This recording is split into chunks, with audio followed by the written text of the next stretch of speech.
Good evening, ladies and gentlemen. Welcome to the TLP Tasman Trophy 2022 to 2023.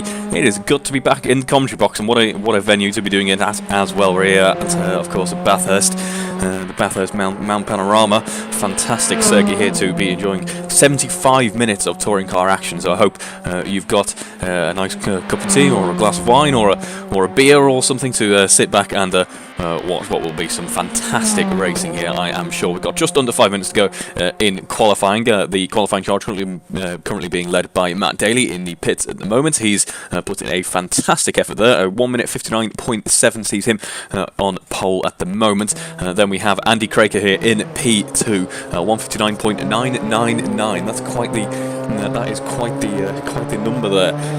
He just about finds his way into the 1 minute club. Then we have Will Inglis, the current trophy leader, with a 2:01. That sees him in P3 at the moment. But Will Inglis has been very eager for the TLP Tasman Trophy this year, and as such has got a fairly substantial lead out in the front there, with 330 points to his name. Colin Knief in P2, unfortunately not here this evening. So far he's on 261 points, and we have Andy Craker in 226 points to his name there. Now, I should mention this endurance event, obviously, it's a little bit different to the other events in the trophy so far. Therefore, it is double points on offer this evening for that one long race. So 50 points up for grabs for the winner of this race. And I think Andy Craker has actually ran out of petrol by the looks of things. It's very slow in lap if he hasn't.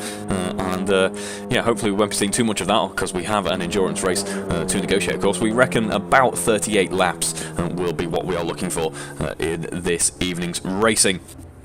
So the drivers will have to plan quite carefully how they're going to deal with fuel. Of course, our last visit to the Mount Panorama circuit was in the Giulietta TCR cars when we last had the Tasman Trophy, and there was one pit stop required for that race. I distinctly remember one driver not taking that pit stop, so we'll see if that is the case here. But we've got a bit of racing action already this early on in the weekend. It is against Will Inglis and Guy Swarbrick, because they battle each other to try and get the best laps in as we head through where are we on board with these cars? We're at the very end of the lap here. Couldn't quite make them out as they headed through the chase, and it was almost they were so close together that the timing screen was not showing them actually as two separate cars. As there we see Matt Daly in the background. He is darting all over the circuit, trying to get some heat into the tyres on these 156 WTCC Extreme cars, and there is the back end stepping out as he does so as well. And we're in for a quick lap with Matt Daly, so I think we'll stay on board with him as we head down towards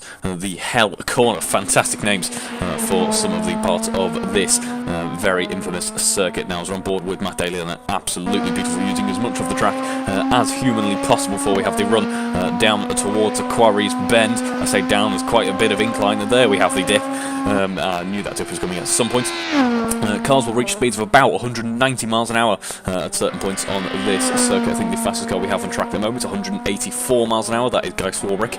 Guy seems to be liking a bit of a low aero setup at the moment, just thinking back to last season's regular racing as well. Then we have the slowest car, actually, Will Inglis, 176 miles an hour. He's gone for the high aero setup, so we'll see how that treats him later on in the race, because of course you're putting more load through the tyres, carrying more downforce, but at the same time you're gripping up a lot more. You're not scrubbing your tyres quite as much, so it'll be interesting. It'll be an interesting balancing act to see how the tyres behave for some drivers. Of course, everyone on the softs in this qualifying session. We'll see what tyres we end up running in the race, as Matt Daly just about gets away with that one. He clips a wall heading through the S's there, and we're going to head down to Forest Elbow. He's going to carry on in it, but it's going to be a bit of a messier one.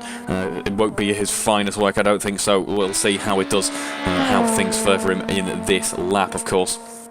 With the timer hitting 0. He has gone purple through the first sector though, so it might have cost him those small errors in the middle part of the lap might have cost him big time here, because it could be securing his pole position even more here. Just be fantastic to see, really, as we head now down through the chase once again before the final bend down the pit straight in just a moment's time here.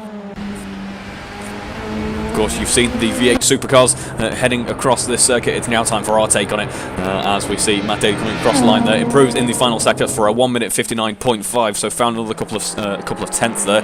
So that'll be very impressive if he keeps up with that momentum heading into the 75-minute race coming in just a few minutes' time. So don't go anywhere.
I do apologise for the small audio issues we were experiencing earlier in the weekend, but we've got 6 red lights on the gantry now for the getaway on the race, and we are away. 75 minutes to go here at Bathurst, and we'll try and resolve those audio issues for you in just a moment's time. But I wanted to make sure we can see the run down towards Hell's Corner here as Matt Daly gets an impressive getaway out in front there. Andy Craker up into P2, Guy Swarbrick battling it out with Rosie Hodson as we head down the mountain straight on there, pretty much side by side here as Guy keeps the headlights on. It's not quite that much of an endurance race, Guy. I don't think you have to worry too soon, but there we see Guy dipping in behind the car of Rosie Hodson before we head through the first corner.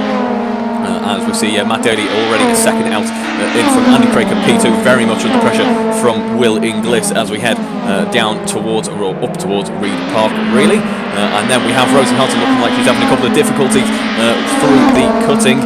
She concedes position to Guy Swarbrick, drops back down to P6. I believe that should read. I think Jack Hodson's had an issue and has had to dive into the pit. Yes, he has into the pit lane for Jack Hodson there.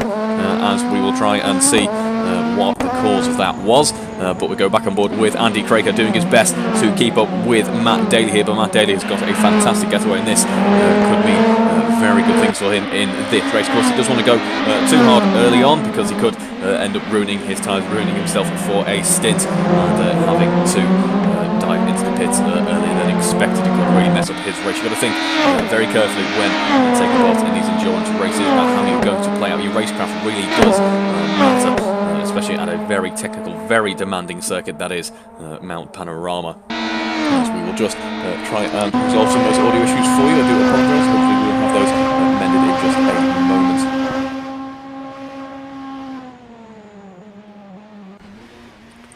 As we see Guy Swarbrick there actually being able to break away a little bit from Rosie Hodson now, as Rosie is probably looking to just settle into a bit of a groove and see if she can wait for an opportunity to pounce if someone like Guy or Panorama has a bit of an issue up in front, and you never know, she might end up enjoying another battle with her sibling. We've seen it through so many of the races over the past 12 months or so.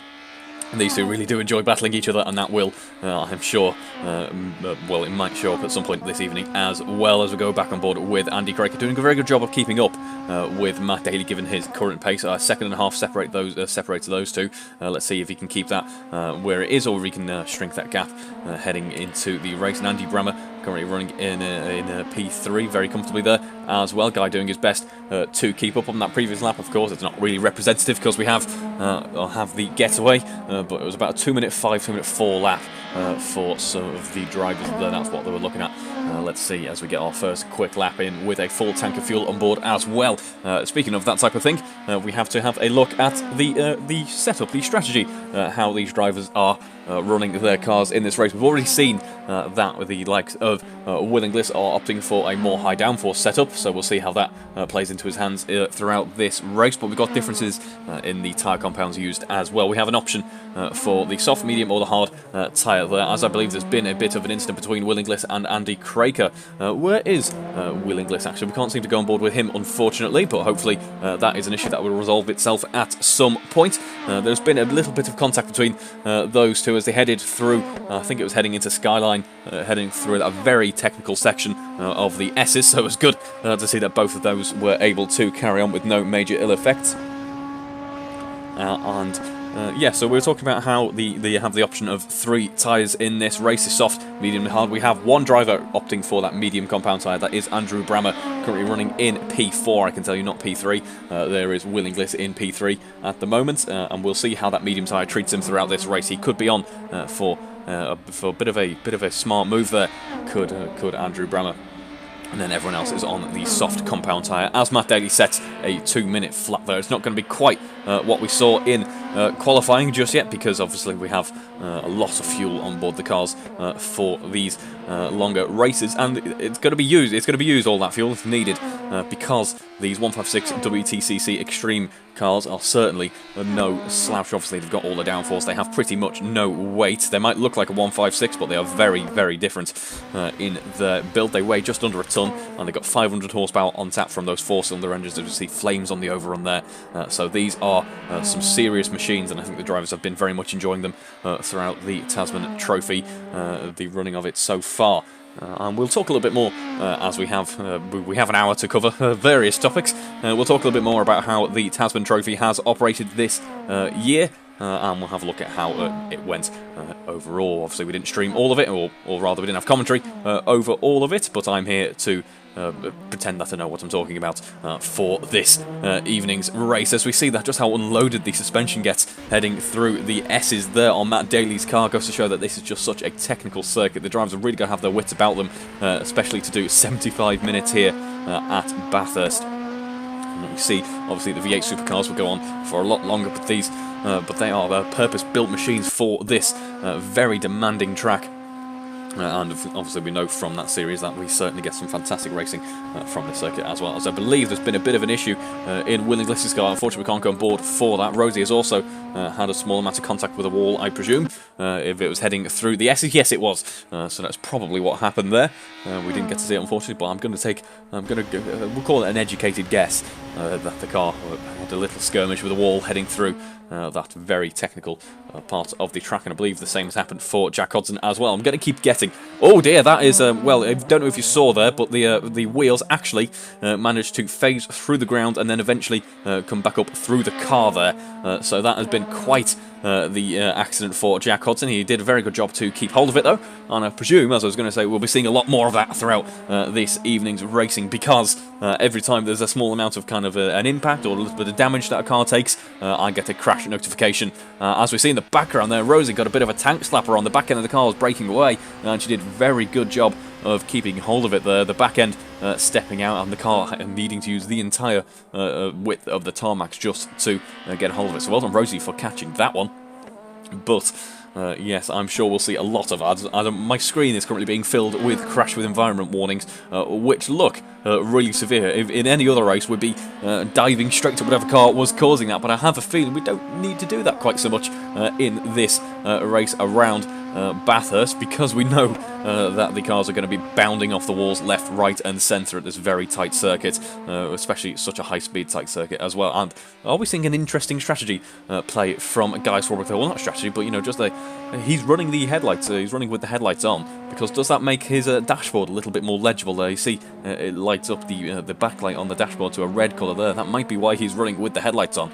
If that is the case, that is brilliant from Guy there. And speaking of brilliant, we're going to go aboard with Matt Daly, because he's about to post an absolutely blistering lap time. His previous lap was his best lap so far, 1 minute 59.9. We're currently 2 purple sectors into this lap. Obviously, the fuel loads are going to be getting lighter and lighter as the racing goes on. It goes a little bit wide there, so if that's not invalidated, that'll be very impressive indeed. He's able to carry on though. He keeps a hold of it, which is good to see. He's now 5 seconds clear of the rest of the field already as we head into the final corner. Now, what will it be for Matt Daly on this lap? He comes across the line. It's a 1 minute 59.530. A very close time, in fact, to his qualifying efforts. So he's certainly found his rhythm already. Is that just because that's very impressive from Matt Daly, and what we've seen there is a fine example of his driving, or was he potentially running in qualifying with a massive tank of fuel on board the car to try and get himself ready for the race? I wouldn't count that out. That would be a very wise move, I think, to try and learn the dynamics of the car, learn how it's going to feel, and that was certainly an option for him given his pace in qualifying, pretty much unmatched. As we see, Andy Craig currently in P2. There is Will Inglis in P3, so Andy has got the position on Will there, and there's only a couple of seconds separating them. We have Andrew Brammer in a little bit of no man's land at the moment, about 14 seconds off the lead of the race. His nearest rival is Guy Swarbrick, who we were on board with last lap. There's about 2 seconds separating those two at any given moment, so we'll see if a battle starts to form up between those two. And then we have Rosie Hodson a few seconds further down the road, currently in P5. As Matt Daly has had a bit of an incident, I believe, heading through the S's, as has Will Inglis as well. Unfortunately, can't go on board with him, so I do apologise, Will. It's not trying to be mean. The stream has decided, or rather, Assetto has decided that I can't go on board with you in this race. We may take a small interval as I will restart the software to try and join back in and see if we can catch it on board with Will Inglis. As we see Matt Daly currently 5 seconds ahead of the rest of the field. There is Andy Craker giving a little bit of a tow to Will Inglis, so we'll see how that helps him on this lap. I'll be able to have a look at his lap time sector by sector as well, see if he made any kind of big strides heading through this final part of the circuit. But yes, Matt Daly able to recover quite nicely from that one. Heading into the final corner now, it will be a little bit slower than his previous attempt, owing to that impact, but it shouldn't have affected him too badly at all. Currently, the only driver in the 1 minute 59s is Matt Daly as he heads into the first corner now. Going wide, they're actually kicking up a little bit of gravel as he does so. He does a very good job of keeping hold of it on that one.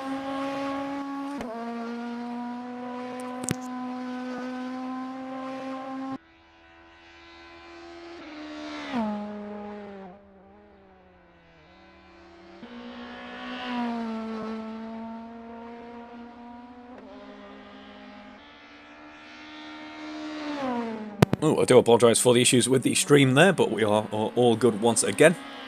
As Matt Daly is either trying to get a little bit of heat into those tyres, or is just providing us with a little bit of a flourish there as a back end kicks out and does a very nice job of keeping hold of it. And what we saw in the, I'd say we saw this more in the Giulietta race than we will in this one, just owing to the number of Giuliettas we had present on last year's event here at Bathurst, is if you're heading through these tight and technical parts of the circuit, you really have to watch out if you end up facing the wrong direction.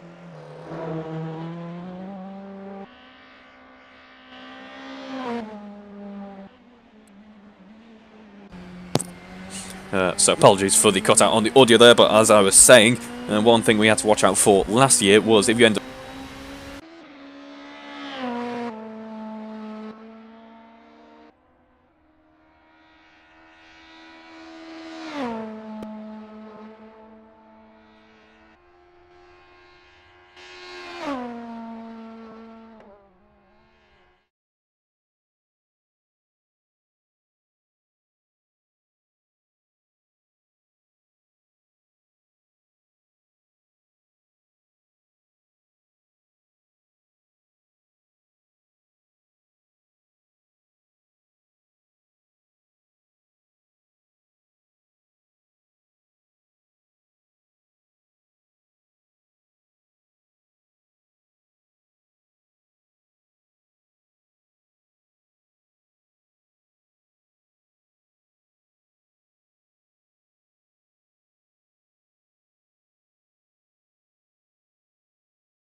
And I do apologise for the small interlude there in the stream. A couple of technical issues that we have now resolved, hopefully. I think what happened there is it's been a little while since I've last commentated, and as much as I was eager to get back in to it, my computer wasn't, unfortunately. But we are back in the session now with just under an hour to go in this race. I can tell you that Matt Daly is still leading. Andy Craker in P2 after getting ahead of Will Inglis. Will Inglis P3, Andrew Brammer P4, Guy Swarbrick P5, Rosie Hodson P6, and Jack Hodson P7.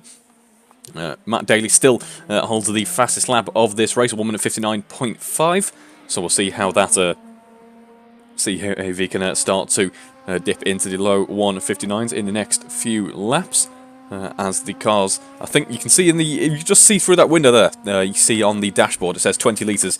I believe that is the fuel gauge for the cars, but I think it is just because we are effectively a spectator. They are other cars. I don't think that is actually the case in terms of how much fuel is on board the cars. That gauge doesn't appear to be moving, but it will be on for the drivers in the cars themselves. As you just see how close to the wall Andy Craker has to get in order to get the ideal racing line there. It's certainly working for him. He's got some impressive pace at the moment. Low 2 minutes there, as Andy Brammer's had a bit of an impact, quite a high speed one as well. We'll see if we can go on board with that in just a moment. I think we'll have to wait for a couple more cars to next cross the line. As Guy Swarbrick also clipping the wall there at a much lower speed than Andrew Brammer, though. It looks like Andrew Brammer's actually starting to lose a bit of time in relation to Guy Swarbrick, so we could be on for a bit of a battle between those two in the next few minutes.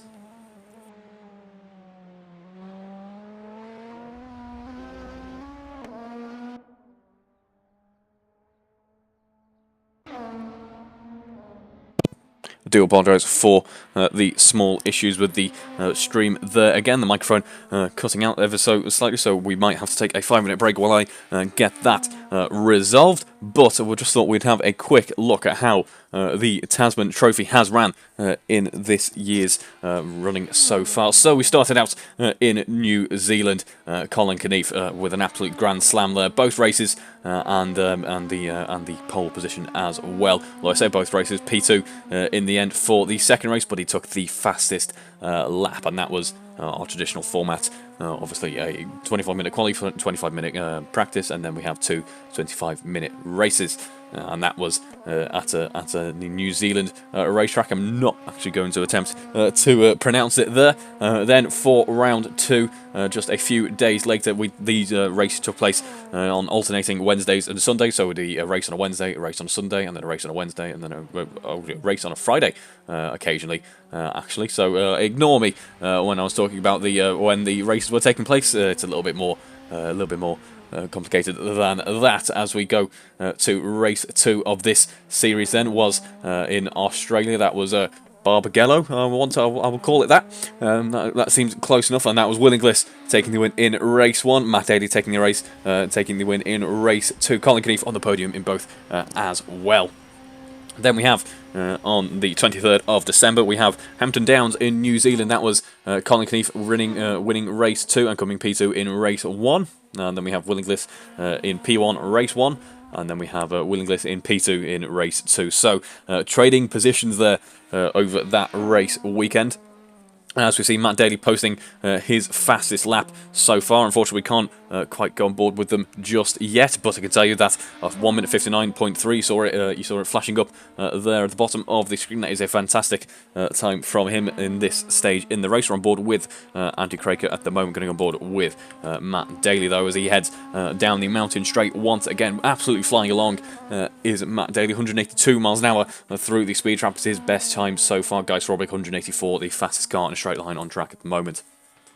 But then we have, on the 28th of December, was the next round after Hampton Downs. So that was the Calder Park Raceway back in Australia. So really enjoying the Tasman Trophy, just the variety in location, of course. There we have Andy Craker winning race 1 and then coming P2 in race 2, because Will Inglis would eventually take the top step of the podium in race 2. Moving on from that, on the 30th of December, we have the Highland Motorsport Park in New Zealand. Race 1 was Willingliss, Race 2 was Willingliss as well. Andy Craker in the second spot of the podium in Race 1, and then he would take P3 in Race 2, and he takes pole position in that weekend as well. Following that, we have Queensland Raceway with Colin Keneath in P1 in Race 1, then Rosie Hodson taking victory in Race 2. Then we have the Wellington 500, was Matt Daly winning both races. Then we have Phillip Island circuit in Australia, Colin Keneath winning Race 1, and then we have Willingliss winning Race 2. Then we have Willingliss winning Race 1, and Colin Keneath winning Race 2 at the Manfield also course in New Zealand. And then, of course, that brings us to this round, Bathurst, the 75-minute race, the big finale to the Tasman Trophy series. So hopefully it will be a good one, as we see Guy Swarbrick currently in P5, just heading down towards the Conrod Straight once again. I imagine named because you might find yourself without them if things go a little bit wrong at the bottom of this very demanding part of the circuit. Of course, you run down towards the chase at absolutely full chat. The engine screaming its nuts off at around about 9,000 RPM, I believe, in these cars, as we head now down towards the chase and then Murray's Corner to round out the lap with Guy Swarbrick. His previous lap time, a 2-minute 3.6. His best lap, a 2-minute 2.6. So we'll see if he can get a little bit closer to the car up in front. Currently, there's a nice even field spread. Really, Matt Daly controlling the race in the lead at the moment. Has consistently been around the low 2-minute or 1-minute 59 mark. He is leading the field by a few seconds at the moment. Then we have Andy Craker and Willingliss looking like they'll be threatening for a bit of a battle at some point. Then we have a bit of a break down towards Andrew Brammer and then Guy Swarbrick, and then another one down towards Rosie Hodson and Jack Hodson.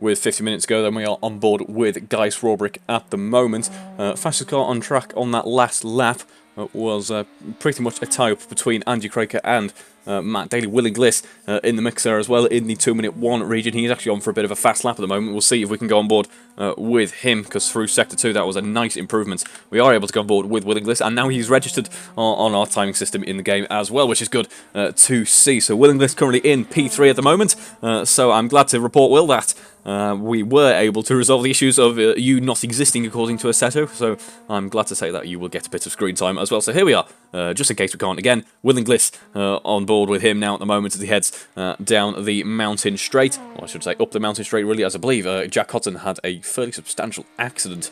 The 70-mile-an-hour contact with a wall at some point, but I think he'll be able to carry on just fine. I don't think it was too major really. Which is good for him. That's a good one to get away with, really. 17 miles an hour. We are just about under third race distance so far. 12 laps completed by the likes of Matt Daly and Andy Craker at the moment. As Willingliss was absolutely flying there. Where was that? I can tell you that was heading up towards Sulman Park, and that was really taking it quite bravely on the exit of Reed Park there. He is really absolutely flying along, actually. We're going to stay on board with him as he bounces over the curb heading down towards Skyline. Was able to keep a hold of it, which is good to see. That the car looking very eager to rotate in there as we headed through the S's. Have the dipper to negotiate before the run down the Conrod Straight once again, and I'm sure he'll breathe a sigh of relief, maybe just to kind of wipe the sweat off his brow a little bit.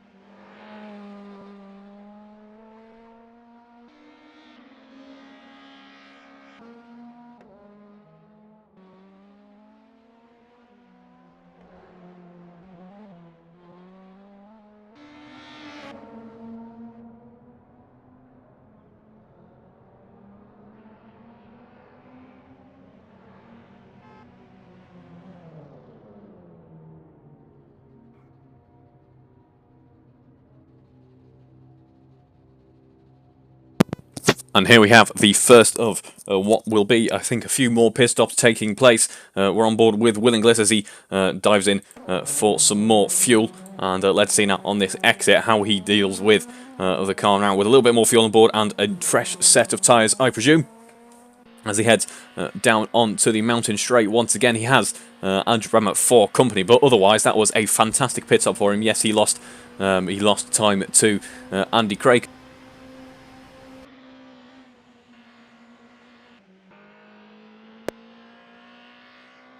That went for him there, because there is Andrew Brammer just behind, so that will give Andrew Brammer a little bit of hope. Actually, it could be very useful. One of the things, one of the most important aspects of endurance racing is knowing your surroundings, knowing what your opponents are doing as well. And it might be the case that Andrew Brammer sees Will Inglis up ahead, might be able to keep up with him, use him as a bit of a reference, and might decide, you know what, I'll delay my pit stop. I don't need to pit for another 3 or 4, maybe 5 laps, because I've got the pace to keep up with that freshly kind of readjusted car of Will Inglis, and it certainly will be a little bit more readjusted, because that was a 90-mile-an-hour impact with a wall is what it registered there, and he did a very good job to keep a hold of it.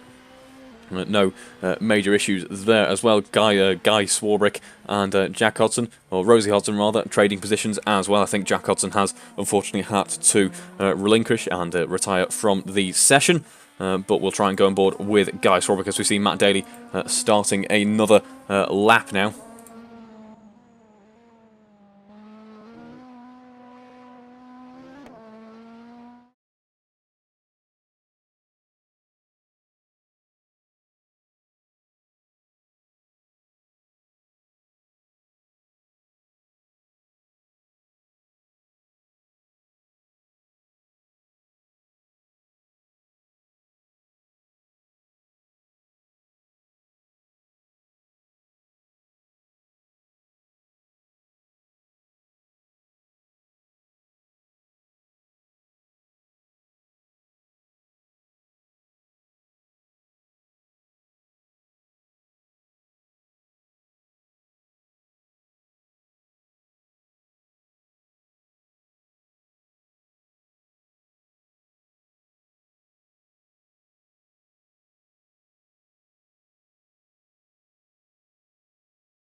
And I am happy to report we are back in on the action, just under 45 minutes to go now, and we're on board with Andy Craker at the moment. As we see him heading through, the S is heading down towards the dipper in just a moment, so we'll see how he deals with that. He's kept within around about 5 seconds of Matt Daly, or a little bit more than 5 seconds at this stage. I think it's about 15 in fact, but has been doing a very good job of keeping or maintaining that gap. He's still in a very good position here, because with 45 minutes to go, don't count anything out yet. There could be a major issue on Matt Daly's side that sees him either serving a penalty or having some issues in the pits, or he could just, unfortunately for him, potentially just drop it, and that would mean that with that only 15-second gap, he could quite easily close that, could Andy Craig, and soon be very much in the mix for a race win here at the 75 minutes of Bathurst event.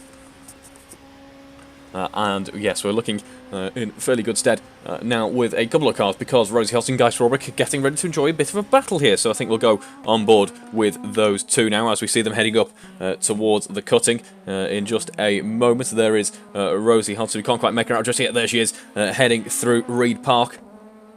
in just a second, and Guy Swarbrick hunting her down as he goes along. It looks like we have unfortunately lost the timing tower, so I do apologise for that one. We'll do our best to either bring it back or to just carry on without it. God, it wouldn't be one of these streams without my PC deciding it doesn't quite want to play ball, but that appears to be the case this evening, so I do apologise, and I'm certainly sure we'll have those issues rectified by the time that the running of the main series takes place in just just over a week's time, I believe. So very excited for that to be kicking off once again. But there is Guy Swarbrick now hunting down Rosie Hodson as we come towards the end of the complex part of the track, the end of the dipper there, and there was a small contact with the wall there for Guy Swarbrick, so that is not going to help matters for him. But one thing I would like to point out is there you just saw it pop up in the bottom left of the screen there, and that was Will Inglis's fastest lap of the race so far, a 2:06 on that previous lap. Very impressive from him. So clearly that pit stop working wonders for him. The track obviously gets a little bit grippier as we go on, and we're starting to see some mileage. These cars obviously doing some mileage now. The track is starting to get rubbered in a little bit. Maybe the temperature becoming optimal as well. So we should see the times get quicker and quicker, especially as drivers start pitting, putting new shoes on the cars, and the fuel loads get lighter as well as time progresses.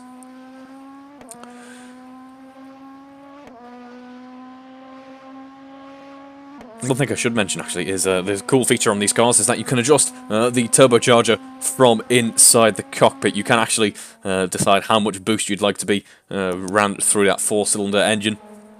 And I imagine the drivers will be having it as high as possible without causing too much damage to the car. So I think about the traditional value seems to be about 80 or 90% based on the car.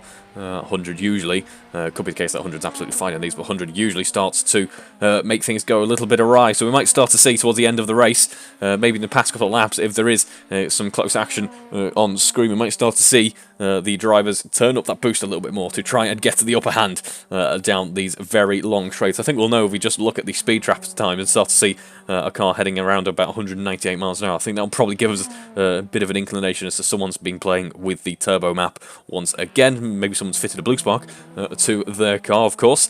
That would certainly help matters, and yeah, we'll start to see if drivers are getting really quite creative as we get towards the end of the running. There's a little bit less of a concern about the reliability of the car towards the end of the race. We might start to see some interesting tactics at play later on. As we see Will Inglis setting another fastest lap for him there, a 2:03, so he's in a really nice rhythm at the moment now, as is Guy Swarbrick there, 186 miles an hour through the speed trap this time around. That is the fastest time we have seen so far, and that might be because he's just getting the tail end, and it will just be the tail end there of the slipstream from the car in front. Obviously the car has to work a lot less hard if all the air has been pushed out of the way for already, but maybe a little bit dirty air as well would be more ideal down those long straights. As he bounces over the curb, does Guy Swarbrick riding over that sausage curb there. The car goes up onto two wheels, but obviously that didn't upset the car too much. He was able to carry on, and this delta between these two drivers is staying pretty much consistent there. A lot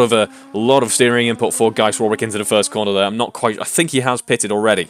I'm not quite sure, to be honest. I think that might have unfortunately been a victim of our technical issues that we might not have seen if Guy Swarbrick has pitted already, but if he hasn't, he might be thinking about that already, because that was quite a bit of understeer on Guy Swarbrick's car. It could also just be the way that he has the car set up. Obviously, this is an open setup championship. It always is. Drivers are free to choose how they want to run their cars. Obviously, the setup helps them immensely. I saw actually in the comms between the drivers there, I think a couple of drivers were pleading for Colin Knief to being able to try and make a few more rounds in the next season's running, because he obviously provides setups. We are very thankful for that when he does, and I think a few drivers were hoping for another Colin Knief masterclass in setup preparation for this season, but I'm sure he has provided the goods for this Tasman Trophy as well. This Tasman Trophy sponsored by TLP Routes to Market this year.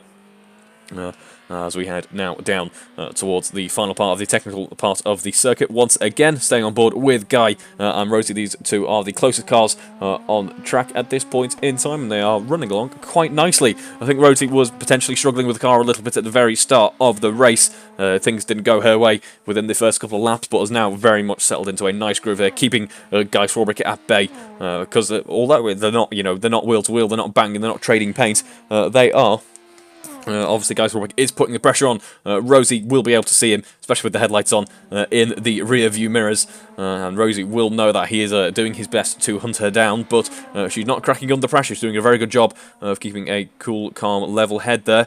And Guy Swarbrick has, unfortunately for him, not been able to find a way past just yet as we start another lap. The gap staying pretty much identical to what it was last time around as well. As we just keep seeing in the bottom left of my periphery, just crash notifications flagging up on one of the screens here because it looks like people are having substantial accidents. There's even a little animated explosion graphic as well, showing you where on the track the accident has happened. So it really kind of goes out of its way to say, oh my god, someone's had a massive accident. What are you going to do? And of course, these accidents aren't that massive. They're just a gentle scrape with a wall at 50 miles an hour, as you do.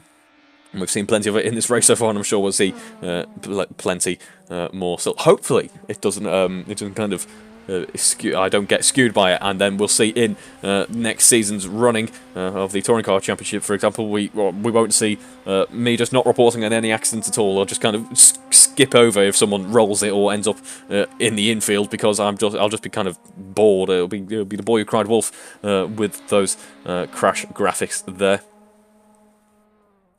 Of course, very excited for the touring car running coming up in just a few weeks' time. We switch to the 155 V6 DTM car. That'll be a fantastic car to watch, navigate some British and some international circuits as well. If you are thinking about joining and haven't already, why not?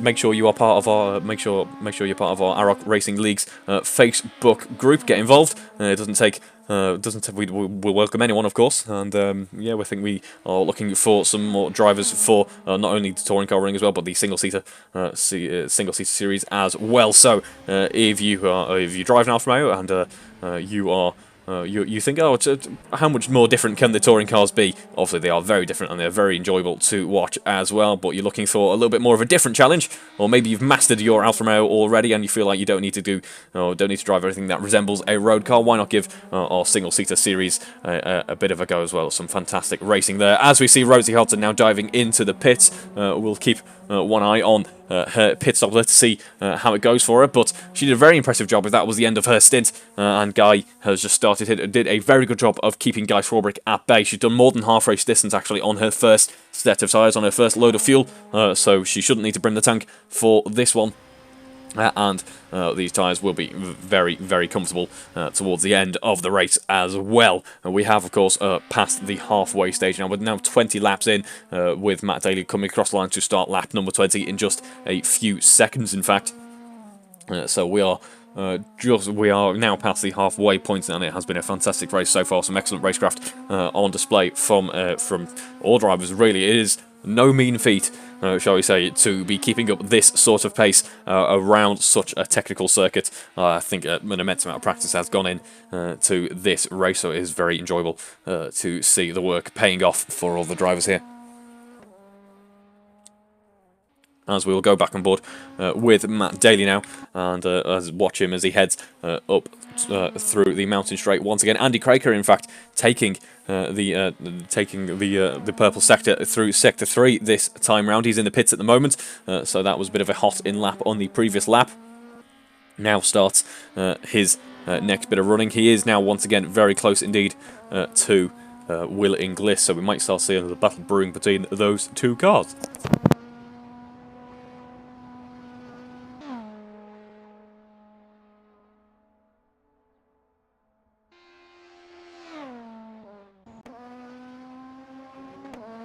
We are on board now with Will Inglis, as we see him doing his best to keep up with Andy Craker, but I think Andy has already got the upper hand. He's posted a 2-minute .3 as his best lap, which is identical to Will Inglis's on that previous lap as well. It was a 2-minute one before the stop, so I think Andy is on for a bit of a flyer at the moment in this stint of the race. In this phase, he is looking very impressive indeed. I think he'll be wishing he was just that little bit closer to Matt Daly, because there'll be a fantastic battle going on between those two, that is for sure. As we see that Rosie Hodson has now exited the pit. She's going to get ready to start her first full lap in this new stint, so we'll be watching to see what her pace is looking like at the moment. Her best lap so far, a 2-minute 2.6, which is identical to Guy Swarbrick, and obviously a little bit slower on this lap owing to the pit stop, but we'll be waiting with bated breath to see how her car is looking. Now, Andrew Brammer, obviously not pitting yet. I think we could see Andrew Brammer going towards the, I was about to say going towards the end of this race on this set of tyres, although it would be very impressive of him if he can keep that tank of fuel going for the full race as well. So I think he'll have to dive in for fuel anyway at that point. He might as well put some softs on, but pace-wise, the mediums seem to be working for him. A 2-minute 2.1, I say, as he scrapes a wall heading through Forest Elbow there. And yes, I think the medium tyre working well for him, so he is going to have a lot of flexibility at this stage in the race. Now, he can choose to extend, make those medium tyres work a little bit harder for a little bit longer, or he can choose to run in now, go for a soft setup, and enjoy 30 minutes of some very fast running on some fresh rubber.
And apologies for the small delay once again there. I can, very happy to report that we have got the timing system back now, so we'll be looking forward for a little bit more data on screen in the remaining half an hour of this race. Now, not much has changed in terms of the order. Matt Daly still in the lead with a 1-minute 59.3, his fastest lap so far. He's about 7 seconds clear of Andy Craker. Andy Craker currently being hunted down by Will Inglis, about 4 seconds separating those two cars. In terms of pace at the moment, Andy Craker wins out a 2-minute 1:09.6. Willingless on for a 2-minute 1.2 on that previous lap, so we'll see how that changes. Andrew Brammer on the medium compound tyres is in a little bit of no man's land in this race, I would say. Has had no major threat from the cars behind, but at the same time hasn't really been pushing too hard to try and catch up to the podium sitters there. Has just been enjoying a pleasant drive around Bathurst. I say pleasant, it can't be that pleasant because it's Bathurst and it's very technical and very demanding indeed.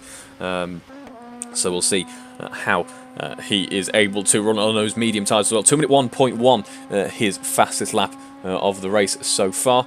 Apologies, that is Andy Craker. We are looking at Andrew Brammer, of course, as Matt Daly, the race leader, now dives into the pits. And this is exactly what Andy Craker wants to see now. He wants to enjoy a little bit of clean air out in front. He now leads this race. He is now setting the pace, and we'll see how he does with Matt Daly now down in P3. So even though it seemed that he had just an absolutely commanding lead, what we've seen the other drivers having to pit, and when they've pitted, they've been able to keep their position. That hasn't been the case for Matt Daly. Unfortunately for him, he's going to have some work cut out for him because these drivers, I believe, have already pitted with 30 minutes remaining. So could this be a bit of a strategy blunder for Matt Daly to now be a vital part of the race for him, as he wants to, and in fact needs to, get ahead of the cars up in front now. As we see, so we talk about Andrew Brammer on the medium compound tyres, enjoying his own little race there, and then we have Guy Swarbrick in P5, Rosie Hodson in P6. So Guy was, in the end, able to get past Rosie Hodson after she had to dive into the pits in the end, of course, and that gap, unfortunately for her, hasn't quite shrunk down yet. They are pretty much even in terms of pace at the moment. But Matt Daly currently flying along. We'll see how this lap looks for him through Sector 2 and Sector 3. Obviously, Sector 1 will be affected by the pit stop. Also, we'll see just how much pace, or how much more pace rather, is on tap now that he's been able to dive into the pits.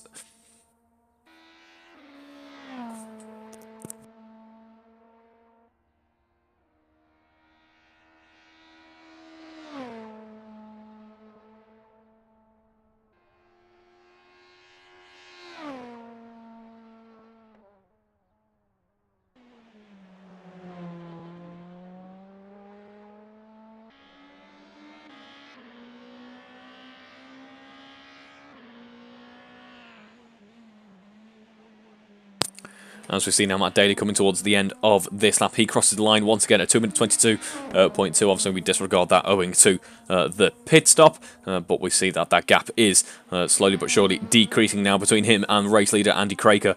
So we'll see now. And well, I think we're getting ready to enjoy some battling on track here at Bathurst. And I am also happy to report that we have been able to resolve the technical issues that we are experiencing.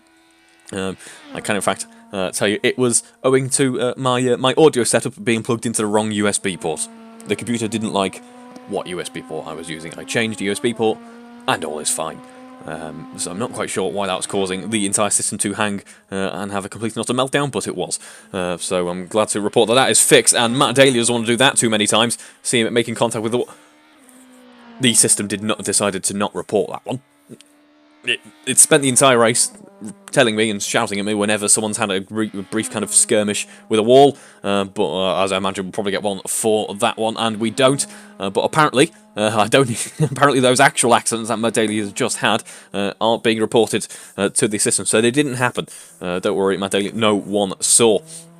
As we now head down to the final part of the technical part of this lap, we see that Matt Daly is still running very nicely, regardless of the little chunks of front wing that might be missing from his car. Now, as we head down the Conrod straight once again, I don't think it's the Conrods that Matt Daly has to worry about in this race. It might be the aero devices on his car that may or may not be missing now, but it looks like he is absolutely fine to carry on at a rate of knots as well. 188 miles an hour for Matt Daly through the speed trap that time round. That is a blistering performance from him, as we see him coming down towards the final part of the lap now, and no improvements in any sector so far on this lap.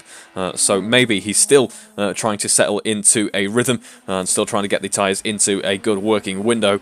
But for whatever, and of course we do have more fuel on board the car. but for whatever reason, the pace not quite there with him, though, although purple sector 3 and really actually drew that lap back into contention there, because the 159.4 is his second fastest lap of the race so far.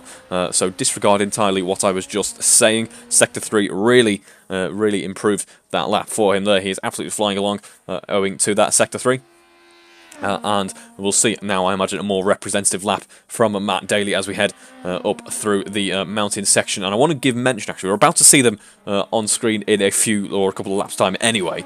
But we might not need that, because we might not have to stay on board with Matt Daly, unfortunately, for you, Matt. We're going to have to go on board with Andy and Will for a brief moment, because they're getting closer and closer at the front end of this field. In fact, I'd argue that Andrew Brammer isn't too far away as well. He's about 30 seconds off, but it's a little bit closer than what we've seen so far. We could be seeing a bit of a bunching up of the pack towards the end of this race, which would be very exciting to see indeed. We can't get that through something like a safety car. Obviously, we don't run safety cars or anything like that in in Assetto Corsa.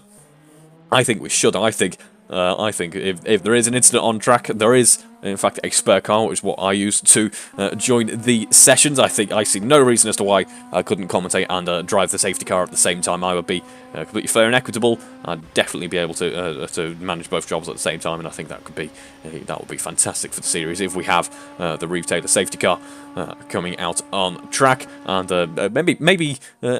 I'm not trying to say affect the results of the race or something, but, you know, I mean, might be quite fun to see me on track there.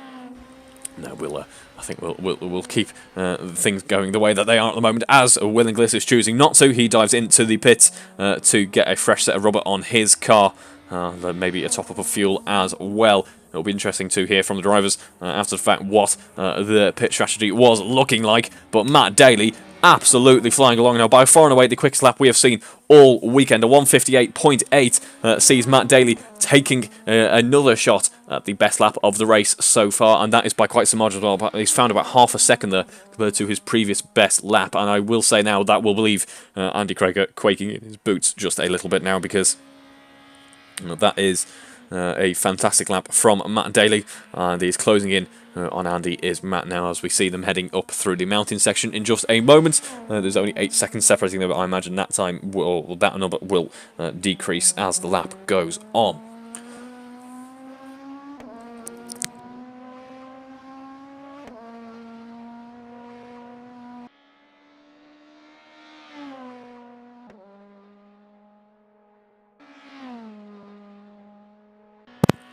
I think another great idea as well could be if obviously we're not going to have the safety car, of course, but why not give Reeve the controls for the turbochargers on these 156 Extreme cars?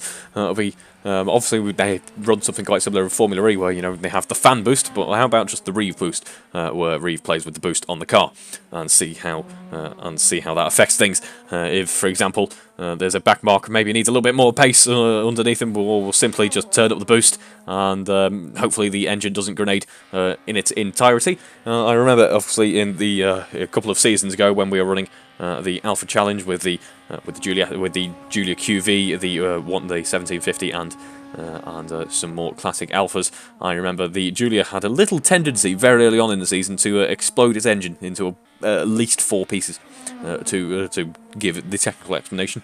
And that was obviously not ideal, and that could be resolved if I have the control over the boost. Although last time I've been given a boost controller, it was the blue spark on my Mito, and that now just sits in mode 5 constantly. So I probably wouldn't even use it that much. Just turn the boost up for everyone, a little bit more power. I'm sure that would only make things even more exciting than they already are if you have the jeopardy of will the engine survive lap 4. As we see, Matt Daly is currently enjoying a little bit of excitement at the moment, as he is getting closer and closer to the car in front. 6 seconds now separating those two, as he has two purple seconds on that previous lap, which was a 158.7, even faster than his previous efforts there. The times will be tumbling down for him now, I am sure, 20 minutes ago in this race. 27 laps in, of course. It has been a fantastic race so far. So impressive to see the drivers doing so well with of course, so much to think about in these cars. You've got to think about, obviously, not only are you just trying to drive the car quickly, you're trying to drive the car quickly around a very technical circuit. You're worried about the walls coming ever closer and closer to you. You might also be thinking about how to overtake someone, how to keep someone at bay, and as well as having a look at how your setup is panning out, how your strategy is going to unfold. I'm thinking about looking after the fuel tank, looking after the tyres. There's so many elements to an endurance race, which is why they are so much fun. There is one that he wasn't expecting. The leader of the race, Andy Craker, facing the wrong direction at Forest's elbow there. He is able to get underway once again, but Matt Daly obviously had literally no time to react there at all. He was simply a sitting duck in that accident. It's a blind corner. He was coming around at about 100 miles an hour and had no chance at all to even think about stomping on the brakes before it was too late. Andy Craker, facing the wrong direction, is able to carry on, but there's a lot less pace underneath him in comparison to Matt Daly, as they are now running down through the chase and down towards Murray's corner in just a moment. But that is not what Andy Craker needed in this race. It could have been a little bit more. He's made things a little bit more difficult for him. Matt Daly was going to have his work cut on for him to try and catch up to Andy Craker and then overtake. But as things stand at the moment, he's now got half a second to make up here, and he's going to have to work. Is Andy Craker? He's going to have to work if he wants to keep the lead of this race. We've got just over 15 minutes to go. Will he be able to do that for that long? That'll be very impressive indeed if he can. Let's see now how these two cars battle on track. Running up the mountain straight, then we see that there is still half a second separating these two cars.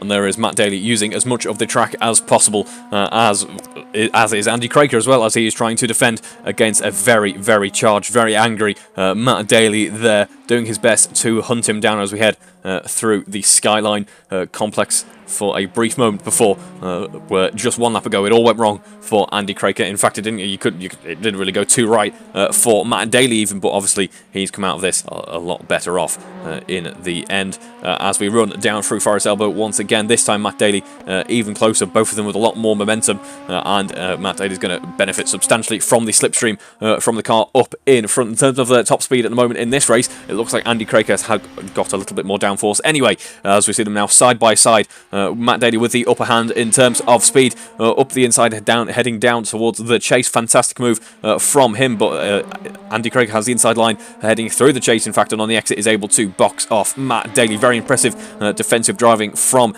Andy there as we head down through Murray's corner once again. A little bit of a squirm under braking for Matt Daly. It's not going to matter too much though, because Andy Craig runs wide, runs off the track. That causes him to lose a substantial amount of speed, and he has to concede the position into P2 then for Andy Craig, but a very enjoyable battle while it lasted. Already half a second down as we head down the mountain straight once again. Could still possibly benefit from a little bit of a slipstream, but it seems to be that Matt Daly is able to break away just a little bit more as we progress down the mountain straight.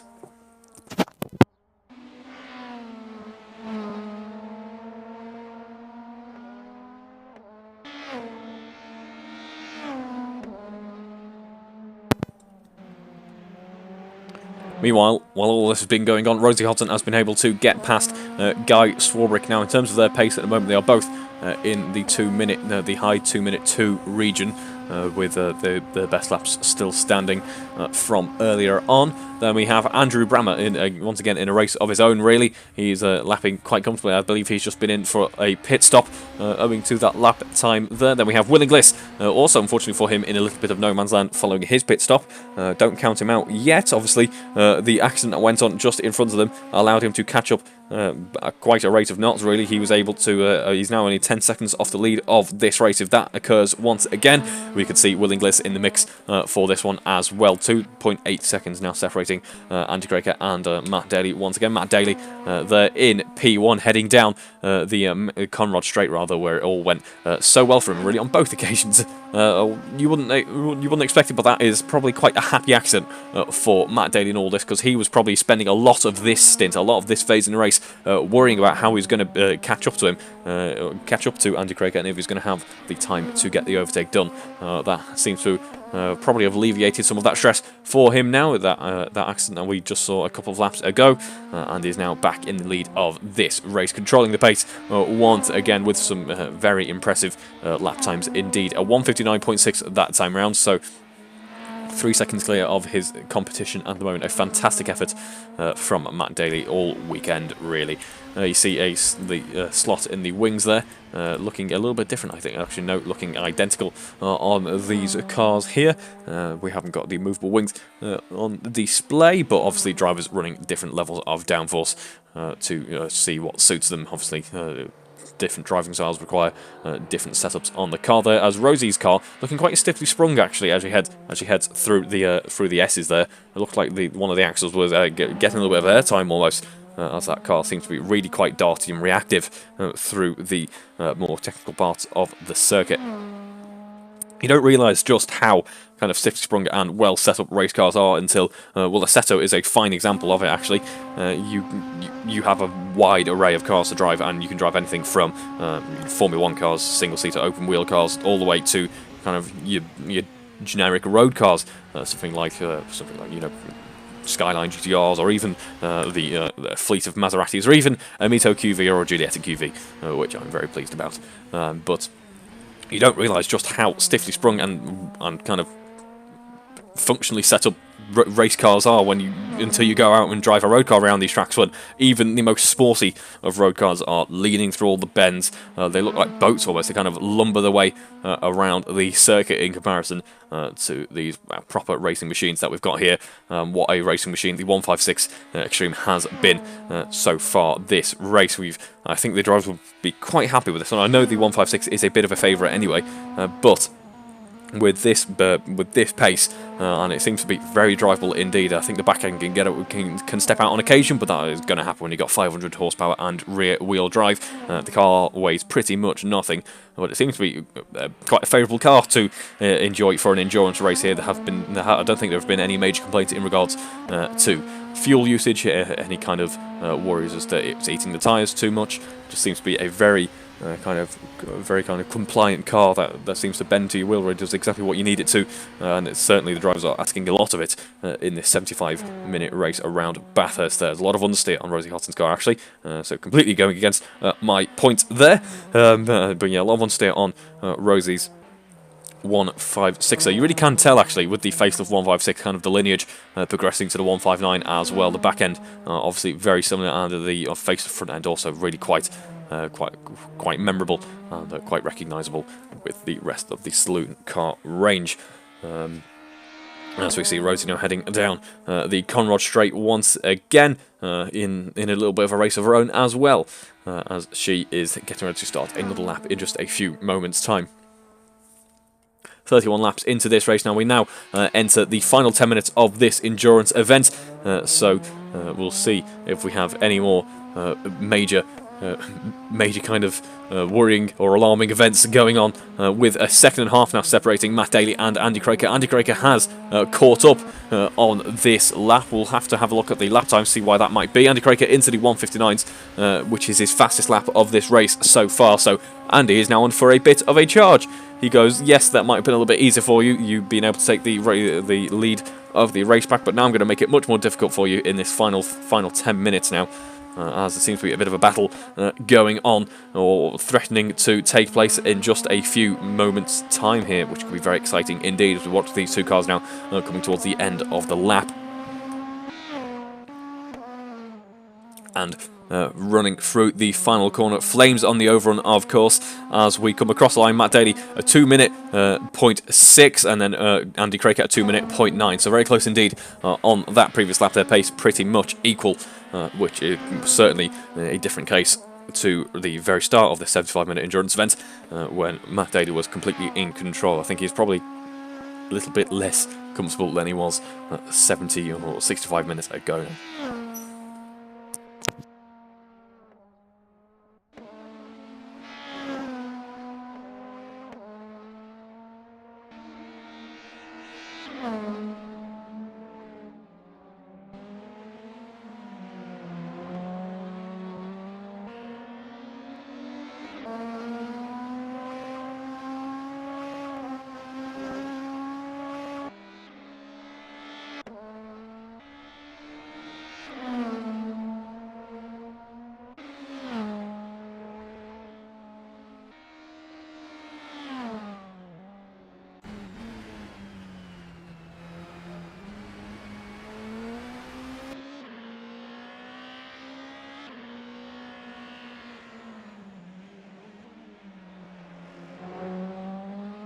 In response to Andy Craker there, though, Matt Daly on a bit of a push at the moment. We'll stay on board with him for this lap.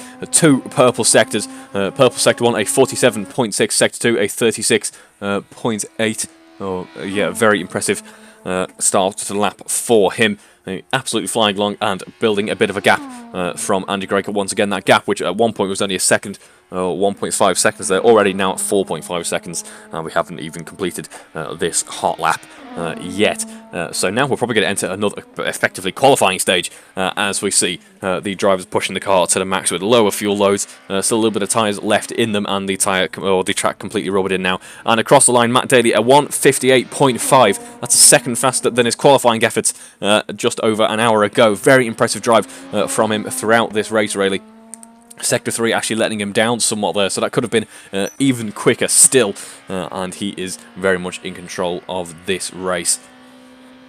And this will be a thoroughly deserved victory if it goes Matt Daly's way.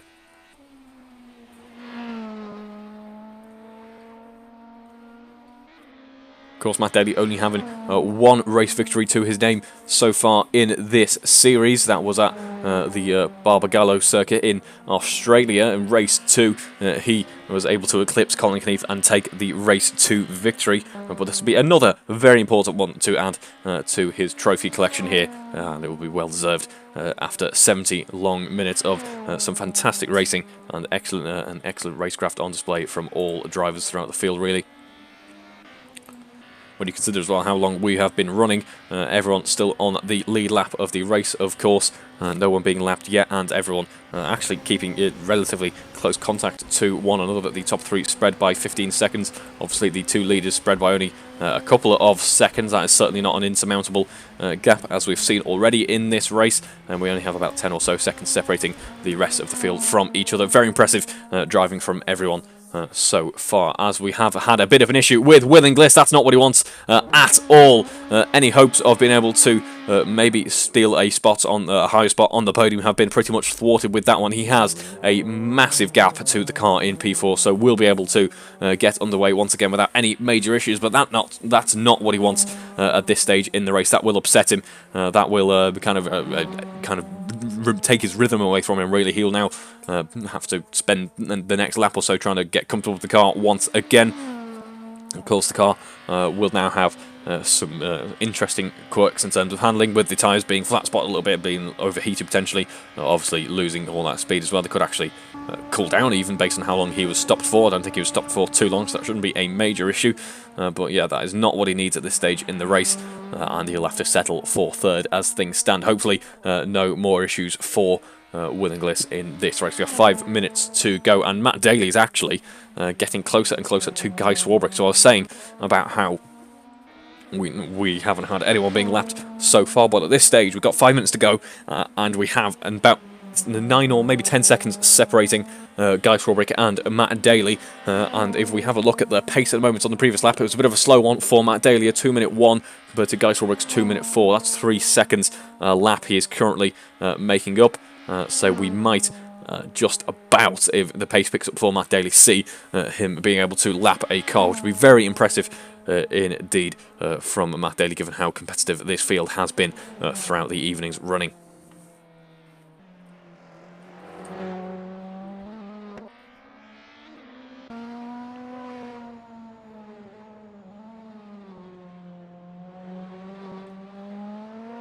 Heading down to the Conrad Straight once again with Matt Daly, then 5 seconds between him and Andy Craker. There is Andy Craker just about honing into view very briefly here. We'll probably catch more of him as we run down the Conrad Straight, but he is in control of this race once again, as we've already talked about. He is just looking very comfortable out there. His only real kind of major setback at any point was owing to potentially his pit stop, but other than that, owing to an incident from the car up ahead, who he has been able to dispatch of with relative ease, it must be said.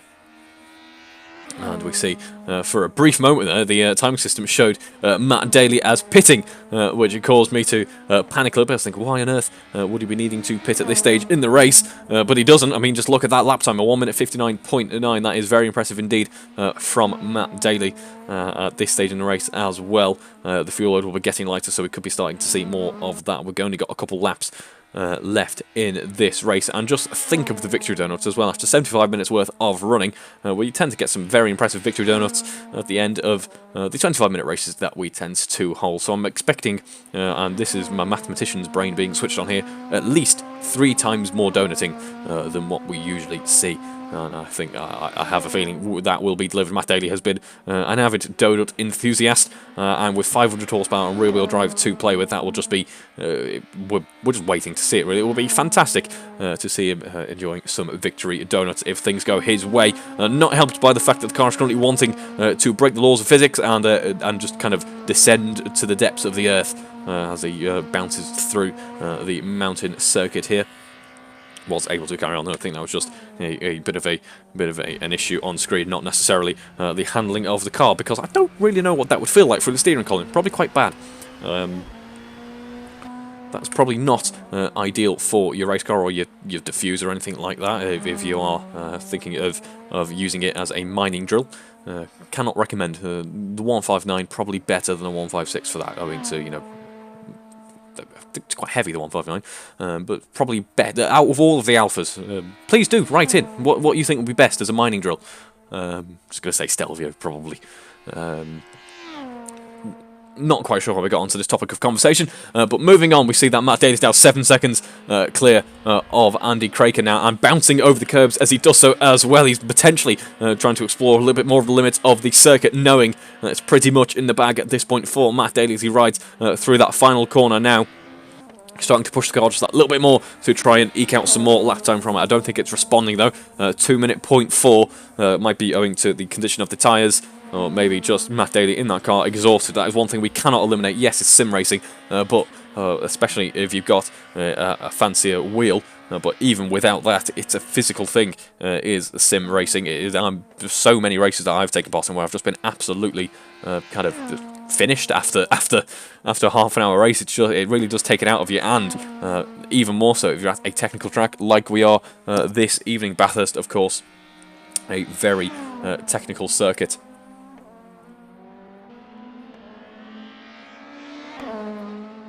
As we see now, Matt Daly heading through the mountain circuit once again, bouncing against the wall, I believe there. Did a very good job to carry on if that was the case. Now, I think he just about avoided it, actually, which is good to see. He's hunting down Guy Swarbrick as there he is, honing into view just there. So we'll see if there is actually going to be an overtake on Guy Swarbrick. Will we get one car lapped with 30 seconds to go in this race? I don't think that will be the case, unfortunately, but what a race it has been so far as we head down the Conrad Straight for one last time in this race. A fantastic effort, and through the first sector, actually, Matt Daly purple on this last lap, so be a very impressive drive from him. If we will see another fastest lap in this race with 10 seconds to go. It has been a fantastic effort from Matt Daly here. And we watch him now heading through the chase with 2 seconds left on the timer. We see that we are now, of course, on the final lap of this race, and with just one more corner to negotiate. He took the pole position in qualifying with a fantastic lap. He is battling with Guy Swarbrick on the final corner of this final lap of this race, of this final lap of this final race in this series, and Matt Daly crosses the line to take the victory here at the Bathurst 75. Congratulations, Matt, on a blistering performance. Andy Craker comes home P2, a thoroughly deserved spot on the podium for him there as well. And I think we're starting to see some of the victory celebrations kicking in, and we have a little bit of a wait for the rest of the field to come across the line here. But Matt Daly, I doff my hat, sir. That has been a fantastic effort from him in this race. And we have a bit of a victory parade in lap there, which is good to see as well. There we have Will Inglis flashing the headlights as he comes across the line to round out the podium, taking home P3 there. Well-deserved podium for Will Inglis as well. We have another little wait for the rest of the field. And here we have some donuts. Great to see the rear tyres being absolutely finished. I'm not sure Pirelli is very happy with this, but they are some brilliant donuts to round out this TLP Tasman trophy for the 2022-2023 season.